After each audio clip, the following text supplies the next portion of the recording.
হযরত জিবরাইল, হযরত মিকাইল, হযরত ইসরাফিল। আল্লাহ পাক নির্দেশ করবেন এদের জান কবজ করো। ইসরাফিল, মিকাইল জান কবজ হবে। হযরত জিবরাইল আমিন শাদীদুল কুওয়া, প্রচন্ড ক্ষমতা আল্লাহ তাকে দান করেছেন, সুবহানাল্লাহ বলেন। দুনিয়ার সব নবীদের কাছে বাণী বহন করে নিয়ে আসছেন পূর্ণ অথেন্টিসিটির সাথে, সুবহানাল্লাহ। আল্লাহ পাক যাকে বলেছেন রূহুল আমিন,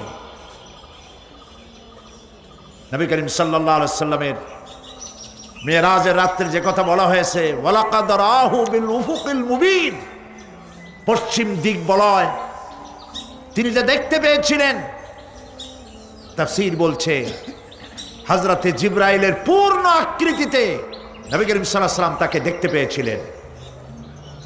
হযরতে জিবরাইল যখন দুনিয়া আসেন, কোন কোন কিতাবে লেখা হয়েছে 600 ডানা আছে তার, 2 ঝাপটায় আকাশ থেকে জমিনে চলে আসেন, সুবহানাল্লাহ।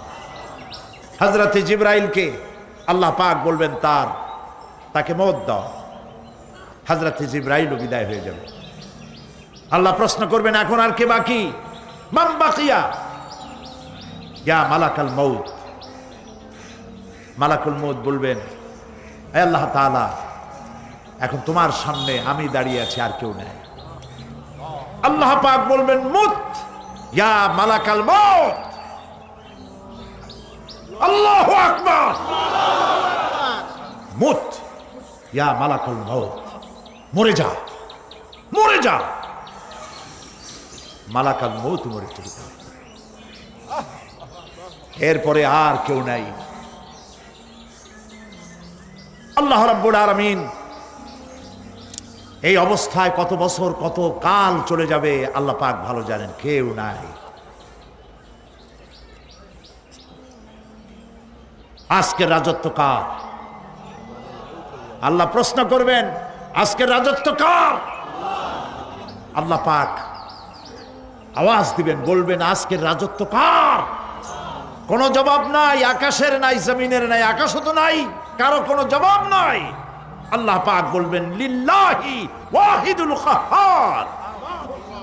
আজ একমাত্র রাজত্ব হচ্ছে পরাক্রমশালী আল্লাহ রাব্বুল আলামিনের। আল্লাহ পাক বলবেন ইয়া দুনিয়া আইনা শুজারুকি, হে পৃথিবী তোর গাছগুলা কই? ইয়া দুনিয়া আইনা জিবালুকি, হে পৃথিবী তোর পাহাড়গুলা কই? আইনাল জব্বারিন, স্বৈরাচারেরা কোথায়? কারো কোনো জবাব হবে না। আল্লাহ পাক এরপরে আবার মানুষগুলিকে জিন্দা করবেন, সুবহানাল্লাহ। ওয়া ইযাল কুবুরু বু'থিরাত, যা কিছু মাটির মধ্যে লুক্কায়িত ছিল সবগুলি আল্লাহ পাক বের করে নিয়ে আসবেন। হাসরের ময়দান হবে, উপস্থিত হবে সমস্ত মানুষ, কেউ পলায়ে থাকতে পারবে না কোথাও। কুমিরে যারে খাইছে, বাঘে যারে খেয়েছে, আগুনে যারে পোড়াইছে, পানিতে যে পচে গেছে, পোকামাকড়ে যারে খেয়েছে, কোনো পথ নাই। সবাই আল্লাহর দরবারে উঠবে, পায়ে জুতা নাই, মাথায় কাপড় নাই, পরনে কোনো কাপড় চোপড় নাই, উলঙ্গ উলাঙ্গিনী। উম্মুল মুমিনিন হযরতে আয়েশা সিদ্দিকা রাদিয়াল্লাহু তাআলা আনহা, নবী করিম সাল্লাল্লাহু আলাইহি ওয়াসাল্লামের জবান মোবারকে এটা শুনে কেঁদে ফেললেন, বললেন ইয়া রাসূলুল্লাহ, আমারও কি সেই অবস্থা হবে? তিনি বললেন হ্যাঁ। উম্মুল মুমিনিন বললেন ইয়া রাসূলুল্লাহ, তখন কি আমার শরম হবে না? আল্লাহর নবী বললেন কিয়ামতের এই বিভীষিকাময় দৃশ্য দেখে মানুষের দিকে তাকাবার কোনো হুঁশ থাকবে না। সব মানুষ উপরের দিকে তাকায় থাকবে, নিচে তাকাবার কারো কোনো ক্ষমতা থাকবে না। মানুষ অস্থির হয়ে যাবে। সেই হাসরের ময়দান বিচারক আল্লাহ রাব্বুল আলামিন প্রত্যেকটি মানুষকে তার কৃতকর্মের জন্য হিসাব দিতে হবে। আল্লাহ রাব্বুল আলামিন বলেন পরকালীন জীবনের ব্যবস্থাপনাটা কেমনে হবে শোনো। ইন্নাস সামআ ওয়াল বাসারা ওয়াল ফুআদা কুল্লু উলাইকা কানা আনহু মাসউলা। কিয়ামতের দিন প্রত্যেকটি মানুষকে তার শ্রবণ সম্পর্কে, তার দৃষ্টি সম্পর্কে, আর অন্তঃকরণের কল্পনা সম্পর্কে প্রত্যেকটি ব্যাপারে আল্লাহ পাক জিজ্ঞাসা করবেন। কান দিয়েছিলাম, কি শুনেছো? যা শুনছো তা আমল করেছো কিনা? আমার নিষেধ করা জিনিসগুলি শুনছো নাকি? কানের জবাব দিতে হবে। কান আল্লাহ পাক দিয়েছেন, সুবহানাল্লাহ। আল্লাহ পাক দিয়েছেন কান। এই কান দুটো যার নাই, কান আছে শুনতে পায় না, কত বড় কষ্টে আছে সে। মানুষের চিল্লায় কথা কয়, সে বুঝেই না। আছে না এমন? এই কানের সম্পর্কে প্রশ্ন করা হবে, শ্রবণ সম্পর্কে, দর্শন সম্পর্কে প্রশ্ন করা হবে। যা দেখতে নিষেধ করেছি সেগুলো দেখছো নাকি? এর শুকরিয়া আদায় করেছো নাকি? দুটি চোখ, এর শকর আদায় করা কি সম্ভব ভাই? আদায় করা সম্ভব? এই দুটি চোখ যদি না থাকতো, আমার গর্ভধারিণী মাকে দেখতে পারতাম না। এই সুন্দর চোখ দুটি যদি আল্লাহ না দিতেন, আল্লাহর এই সুন্দর সৃষ্টি দেখা থেকে বঞ্চিত হয়ে যেতাম। আল্লাহকে বলি, মনিব, হে বিশাল আকাশের মালিক, তুমি দয়া করে না চাইতে আমাদের শরীরে যা দিছো নিয়ামত, মৃত্যুর আগে সিনায় নিও না। দুটি চোখের শকর আদায় করতে পারবো না। চোখের মধ্যে পানি আছে, কান্নার পানি না, সবসময় চোখে পানি আছে। চোখে আমরা পলক দেই না? কত কুদরত আল্লাহ পাকে। এই পৃথিবীতে দিনে রাতে অসংখ্য পলুয়েশন, রোগ জীবাণু সমানে উঠতেছে। এখন যদি মাইক্রোস্কোপ যন্ত্র এখানে থাকতো, তাহলে দেখতেন এই পরিবেশটা কত দূষিত, কত পলিউশন, কত জার। এগুলি নাকের মধ্য দিয়ে পেটে যাচ্ছে, চোখের মধ্যে ঢুকতেছে। ক্রমাগত চোখের ভিতরে ধুলাবালি ঢুকবে, আর পরিষ্কারের কোনো ব্যবস্থা যদি না করা হয়, চোখের দৃষ্টি নষ্ট হয়ে যেতে পারে। এই জন্য আল্লাহ রাব্বুল আলামিন চোখের ভিতরে মেডিসিন রূপী এক প্রকারের পানি রেখেছেন, আর অটোমেটিক চোখের পাতা ওঠানামা করে প্রতি মুহূর্তে চোখকে ক্লিন করে দিতেছে। এই চোখ সম্পর্কে আল্লাহ রাব্বুল আলামিন প্রশ্ন করবেন, অন্তঃকরণ সম্পর্কে প্রশ্ন করবেন। জবাব দেওয়া সেদিন বড়ই কঠিন হয়ে যাবে। এই জন্য আল্লাহ রাব্বুল আলামিন দুনিয়াবাসীকে সতর্ক করে দিচ্ছেন। তিনি আরো বলছেন, وَلَقَدْ خَلَقْنَا الْإِنسَانَ وَنَعْلَمُ مَا تُوَسْوِسُ। ইহুদি যেমন ধর্মের নাম, গতানুগতিকভাবে ইসলাম তেমন কোনো ধর্মের নাম নয়। ইসলাম হচ্ছে একটি পূর্ণাঙ্গ জীবন ব্যবস্থা। ইসলামের রয়েছে নিজস্ব ইতিহাস, রয়েছে নিজস্ব ঐতিহ্য, তাহজিব, তামাদ্দুন, সংস্কৃতি। এক কথায় ইসলাম এক কালজয়ী মহান আদর্শের নাম। সুবহানাল্লাহ বলেন। আমাদের দুনিয়ায় কোনো শত্রু থাকার কথা ছিল না। লক্ষ্য করুন, খুব বেশি লক্ষ্য করে কথা শুনবেন, তাহলে বুঝতে সুবিধা হবে। আলহামদুলিল্লাহ বলেন। আমাদের পৃথিবীতে কোনো শত্রু থাকতো না যদি আমরা শুধু মসজিদ নিয়ে পড়ে থাকতাম, যদি আমরা শুধু জিকির আজগার করতে থাকতাম, যদি আমরা শুধু জসনা জলুস আর গিয়ারা শরীফের মধ্যে নিজেদেরকে লিপ্ত করে রাখতাম, আমাদের কোনো শত্রু থাকতো না। আমাদের শত্রু হলো কেন? শত্রু হয়েছে এই জন্য আমরা সাংস্কৃতিক অঙ্গনে ভাগ বসাইছি, আমরা রাজনীতির কলিজার মধ্যে হাত ঢুকিয়ে দিয়েছি, আমরা অর্থনীতি সমাজনীতির মধ্যে ঢুকে পড়েছি। আর এটা আন্দাজে ঢুকি নাই, আল্লাহ ঢুকাইছে। সুবহানাল্লাহ। তাই ওরা আমাদের শত্রু। কারা শত্রু? মাওলানা আবুল কাসেম সিফাতুল্লাহ সাহেব তার বক্তব্যের মধ্যে কিছু কথা আলোচনা করেছেন। শত্রু কারা আপনারা নিশ্চয়ই চিনে ফেলেছেন ইতিমধ্যেই। চিনেছেন না? আল্লাহ পাক বলছেন, ওয়ালান তারদা আনকাল ইয়াহুদা ওয়ালান নাসারা হাত্তা তাত্তাবিয়া মিল্লাতাহুম। ইহুদি আর খ্রিস্টানেরা কোনোদিন তোমাদের উপরে খুশি হবে না। ওয়ালান, আলেমরা বুঝবেন লান কারে কয়। ওয়ালান, কখনোই ইহুদি খ্রিস্টানেরা তোমাদের উপরে খুশি হবে না যতক্ষণ পর্যন্ত তোমরা ইহুদি আর খ্রিস্টান না হয়ে যাচ্ছ। আমাদের মেয়েরা যদি ওদের মতো নগ্ন হয়ে কাপড় চোপড় ছেড়ে দিয়ে বিকিনি পরে যদি তারা সি বিচে দৌড়দৌড়ি করতে পারত, আমাদের মেয়েরা যদি ওদের মতো বব কাটিং চুল রেখে বেহায়া আর অশ্লীল হতে পারত, আমাদের পুরুষেরা যদি সব মাইকেল জ্যাকসনের মতো লারেলাপ্পা দিতে পারত, আমাদের জওয়ানেরা তরুণেরা শিক্ষাঙ্গনগুলি সব যদি বড় বড় কনসার্টে পরিণত হয়ে যেত, ঢোলের বাড়ির চোটে বাড়ির চাল উড়ে যাবে, এই অবস্থা যদি হতো, ইহুদিরাও নারাজ হইতো না, খ্রিস্টানেরাও নারাজ হইতো না। সব বলতো ইসলাম এরা হচ্ছে মডারেট মোস্ট মডার্ন। এইরকম ইসলামই তো চাই, যে ইসলামে গান আছে, বাজনা আছে, যে ইসলামে মিউজিক আছে, যে ইসলামে ফ্রি মিক্সিং আছে, ওইরকম একটা ইসলাম তারা আশা করে। কিন্তু সূর্য পশ্চিম দিক থেকে উদিত হতে পারে, মুসলমানেরা কোনোদিন খ্রিস্টান আর ইহুদিদের এই আশা পূরণ হতে দেবে না।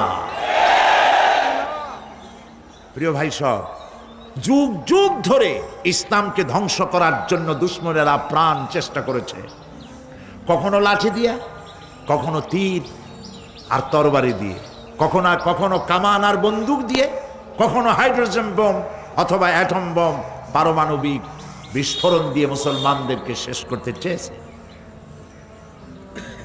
মুসলমান কি শেষ হয়ে গেছে? সতীজা কর রহা হ্যায় अज़ल से ताइमरोज, सतीजा कर रहा है अज़ल से ताइमरोज, चरागे मुस्तफ़ा भी से शरारे बुलहबी। সেই আবহমান কাল থেকে তারা চেয়েছে ইসলামকে দুনিয়া থেকে মিটাই দিতে। আবু জাহেল আবুল হাবরা চেয়েছে ফু দিয়ে দ্বীনের নূরকে, ইসলামকে বিদায় করে দিতে, কিন্তু কেউ পারে নাই, ভবিষ্যতেও পারবে না। আদর্শ দিয়ে আদর্শের মোকাবেলা করতে চেয়েছে, ইসলাম কালজয়ী আদর্শ মোকাবেলা করতে চেয়েছে সমাজতন্ত্র দিয়ে, করতে চেয়েছে পুঁজিবাদ দিয়ে, করতে চেয়েছে ধর্মনিরপেক্ষ মতবাদ দিয়ে, করতে চেয়েছে নাস্তিক্যবাদ দিয়ে। কোনো বাদ দিয়েই ইসলামকে ঠেকানো সম্ভবপর হয় নাই। অতঃপর সমাজতন্ত্র আর কমিউনিজমের যখন পরাজয় ঘটল বিশ্বব্যাপী, তখন পৃথিবীর মানুষের গন্তব্য ছিল কেবলমাত্র ইসলাম, আর কোনো পথ ছিল না। ইসলাম ছাড়া আর তাদের কোনো গন্তব্য ছিল না। সেই ইসলামের দিকে যাতে না আসতে পারে পৃথিবীর নির্যাতিত মানবতা, সেজন্য মুসলমানদের চিরদুশ্মন ইহুদি আর খ্রিস্টানেরা সম্মিলিতভাবে তারা কামান, বন্দুক, অ্যাটম বোমার চাইতেও মারাত্মক এক অস্ত্র তারা তৈরি করল। সেই অস্ত্রের নাম বলবো কি? কয়েকজনে বুঝেই ফেলেছে। সে অস্ত্রের নাম মিডিয়া। সে অস্ত্রের নাম, তাদের প্রচেষ্টায় গড়ে উঠল বিশ্বব্যাপী গুরুত্বপূর্ণ দুটো গণমাধ্যম। একটি হলো গ্লোবাল প্রিন্টিং মিডিয়া, আরেকটি হচ্ছে গ্লোবাল ইলেকট্রনিক মিডিয়া। বিশ্ববিখ্যাত সংবাদ সংস্থা রয়টার, এপি, এনা, এপি, সিনহুয়া, তাস, পিটিআই, ইউপিআই, যতগুলি নাম বললাম পৃথিবীর নাম করা সংবাদ সংস্থা, এর একটাও মুসলমানদের হাতে নাই।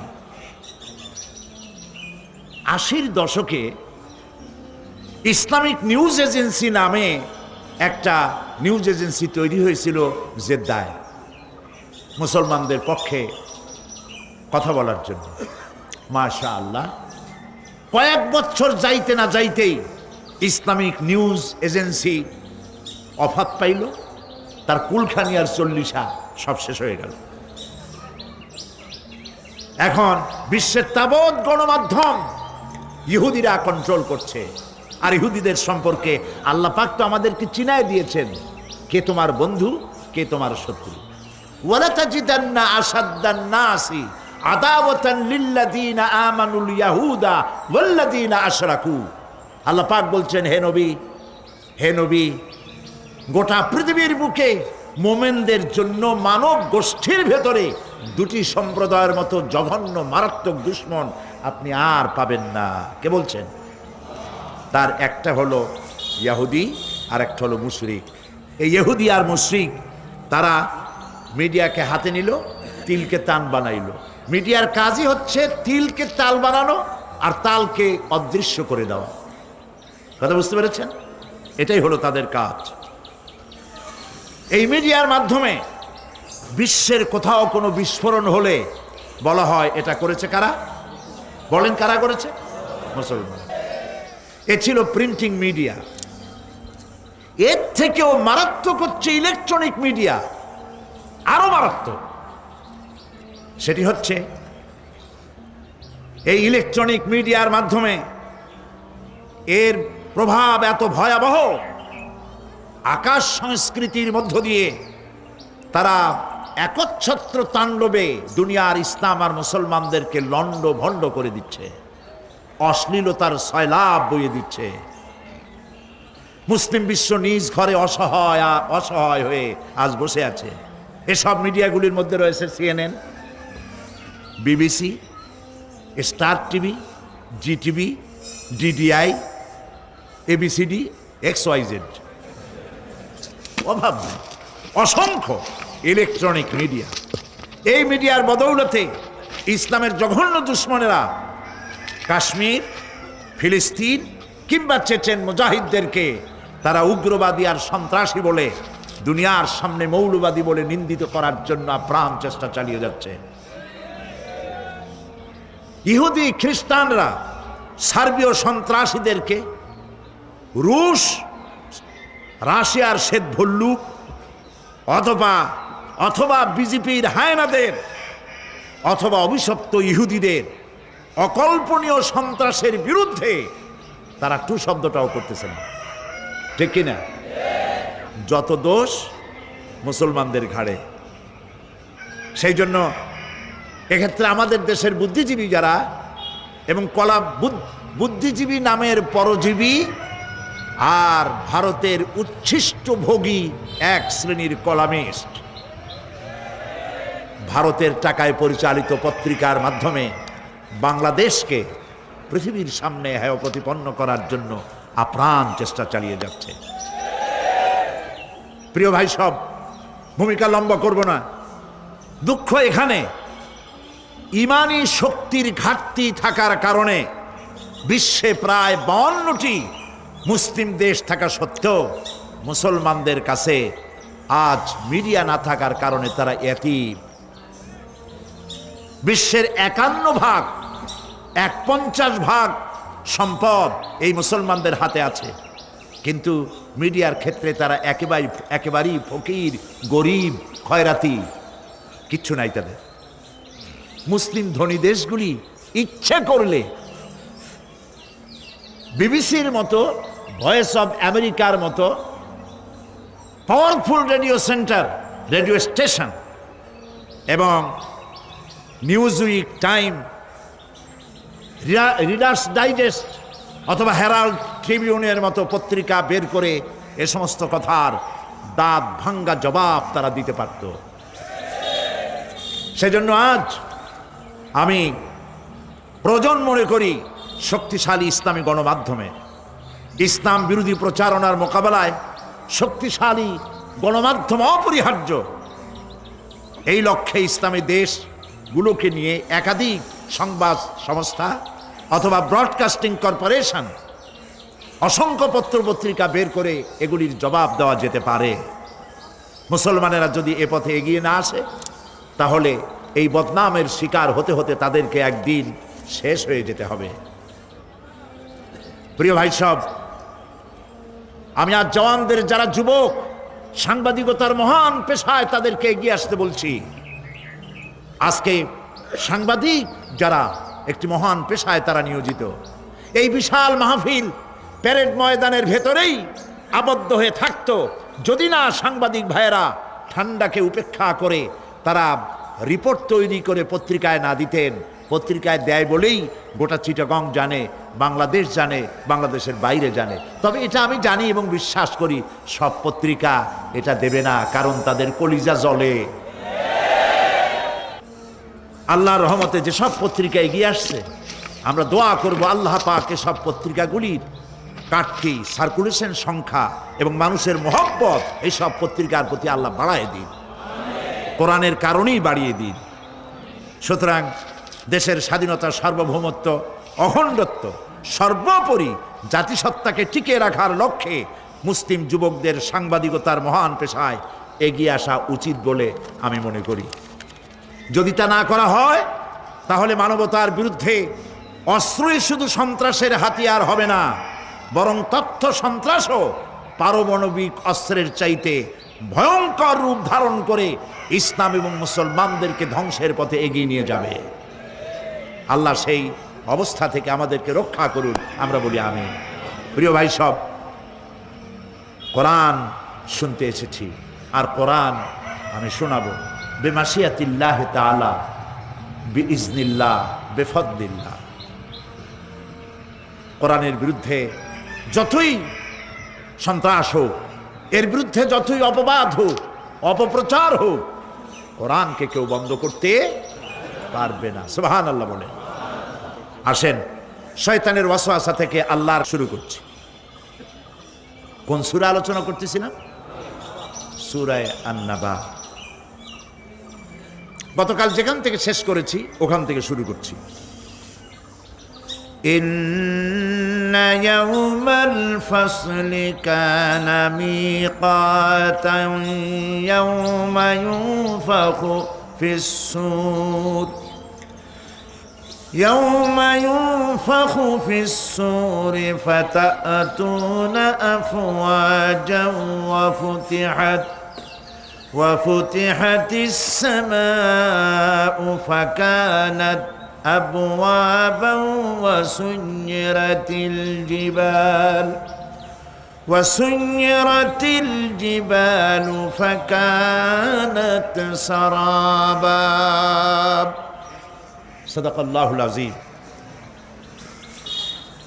ইন্না ইয়াওমাল ফাসলি কানা মিকাতা, নিঃসন্দেহে বিচারের দিনটি পূর্ব থেকেই নির্ধারিত হয়েই আছে।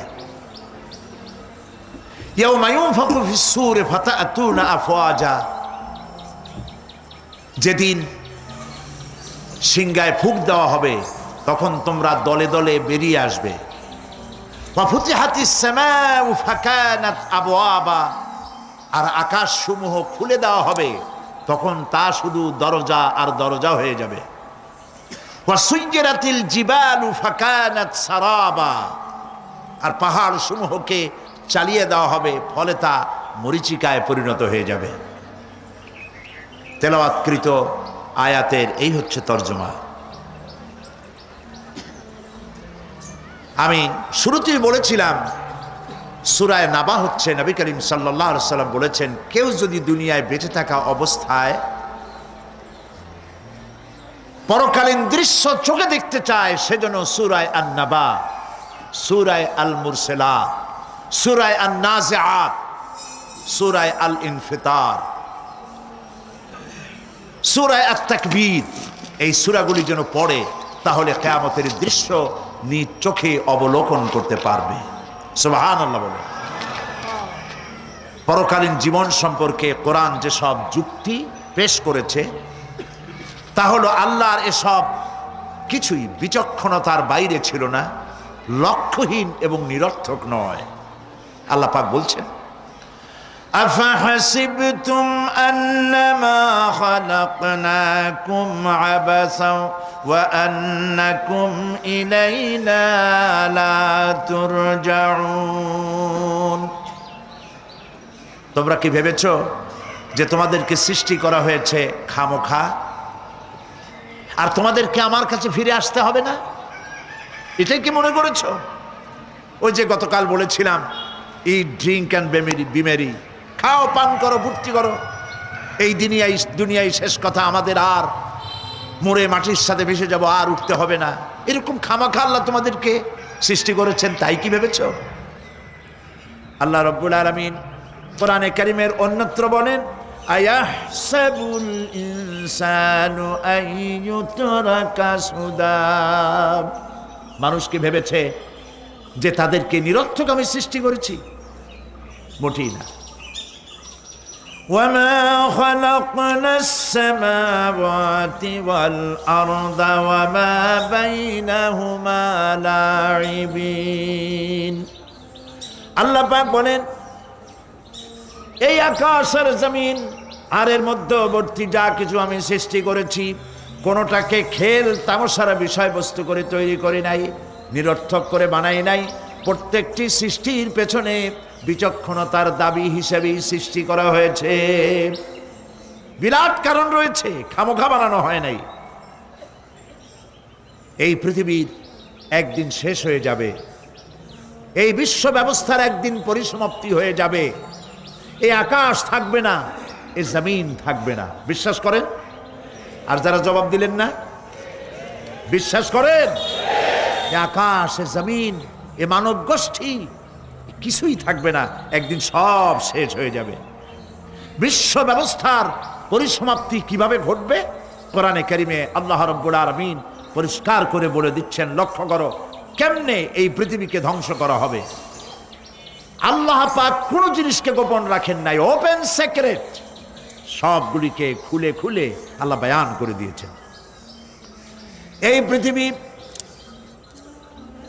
আল্লাহ রাব্বুল আলামিন কেমনে ধ্বংস করবেন, কেমনে কিয়ামত হবে, বিশ্ব ব্যবস্থার পরিসমাপ্তি কেমনে হবে, আল্লাহ পাক কোরআনে কারিমে বলেন, ইযাস সামাউ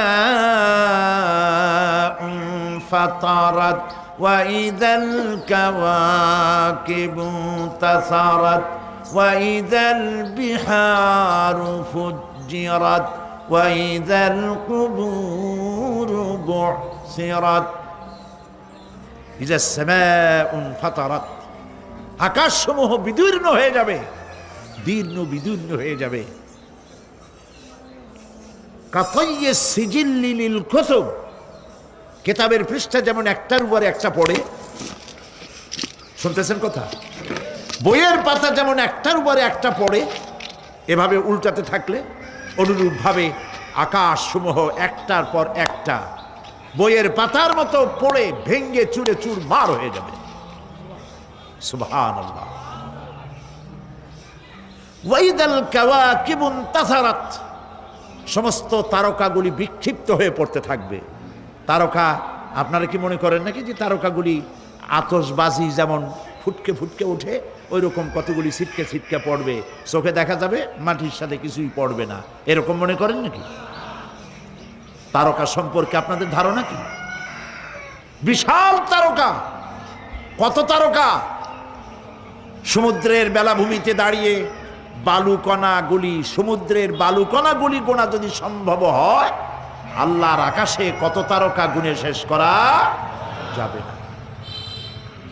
এ তারকা এতটুক নয়, যতটুক আপনি দেখেন বিশাল তারকা, যে সূর্য পৃথিবীর চাইতে 13 লক্ষ গুণ বড়, এরকম 1.5 থেকে 2 অথবা 3 কোটি সূর্য খাইয়া পেটের মধ্যে হজম করতে পারে এমন হাজার হাজার বিলিয়ন বিলিয়ন তারকা আল্লাহ পাক গ্যালাক্সির মধ্যে পয়দা করে রেখেছেন। এগুলি যখন ছিটকা পড়তে থাকবে পৃথিবীর উপরে, ওয়াইদাল কাওয়াকিবু তাসারাত, সমস্ত তারকাগুলি বিক্ষিপ্ত হয়ে পড়তে থাকবে। ওয়াইদাল বিহারু ফুজ্জিরাত, সমুদ্রগুলি দীর্ণ বিদীর্ণ হয়ে যাবে, সমুদ্রের পানিগুলি নিঃশেষিত হয়ে যাবে, তলদেশ ফেটে যাবে এবং তলদেশ থেকে অগ্নি উদ্গীরণ হতে থাকবে, সমুদ্রের তলদেশ থেকে। বিশ্বাস করেন? গতকাল আলোচনা করেছি না, এই মাটির মধ্যে আছে না আগুন, পাথর পোড়াইয়া আলকাত্রার মতো লাভা বানাই দিতে পারে এমন প্রচন্ড উত্তপ্ত আগুন রয়েছে মাটির ভেতরে। সমুদ্রের পানিসমূহ নিঃশেষিত হয়ে যাবে, দীর্ণ বিদীর্ণ হবে, সেখানে আগুন জ্বলতে থাকবে। কি ভয়াবহ দৃশ্য হবে! আর কবরের মধ্যে যা কিছু আছে কবরগুলি তা উদ্গীরণ করে দেবে। অন্য সূরার মধ্যে আল্লাহ পাক বলছেন, ইযাশ শামসু কুমিরাত ওয়া ইযান নুজুমুন কাদারাত ওয়া ইযাল জিবালু সুয়্যিরাত। যখন সূর্যকে ঢেকে দেওয়া হবে, বিশাল সূর্যটা হারায় যাবে আর তারকাগুলো বিপর্যস্ত হয়ে যাবে, পাহাড়গুলিকে চালিয়ে দেওয়া হবে।